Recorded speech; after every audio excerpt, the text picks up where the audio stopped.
एक बार की बात है, एक शहर में एक बहुत ही बड़ा बिजनेसमैन होता था जिसका नाम आर्यन था। उसे अपने बिजनेस में बहुत ही लॉस हो जाता है, जिसके कारण उसका सब कुछ बिक जाता है। उसके पास अब कुछ भी नहीं बचा होता है, यहां तक कि उसका घर भी बिकने वाला होता है। उसके जीने की इच्छा भी अब खत्म हो चुकी होती है। एक दिन उसका बहुत पुराना दोस्त उससे मिलने आता है और उसे इस हालत में देखकर वो उसे एक बहुत ज्ञानी साधु के पास जाने को कहता है। पहले तो आर्यन मना कर देता है, फिर बाद में दोस्त के समझाने पर वो साधु के पास जाने को तैयार हो जाता है। साधु उसके दोस्त के एक छोटे से गांव में रहा करते थे।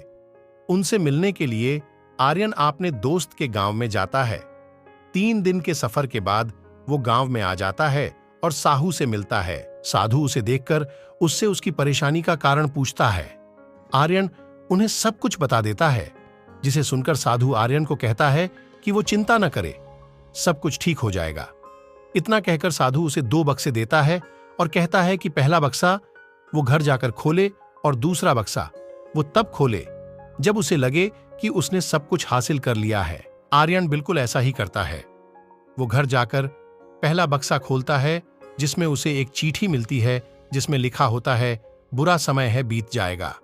इसके बाद आर्यन खूब मेहनत करता है। 10 सालों बाद वो फिर से सब कुछ हासिल कर लेता है और शहर का सबसे बड़ा बिजनेसमैन बन जाता है।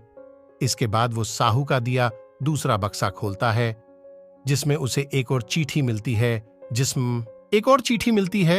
जिसमें लिखा होता है, अच्छा समय है, ये भी बीत जाएगा। सिख। इस कहानी से हमें ये सीख मिलती है कि समय चाहे जैसा भी हो, अच्छा जा बुरा, एक दिन वो बीत ही जाता है। इसलिए हमें कभी हार नहीं माननी चाहिए।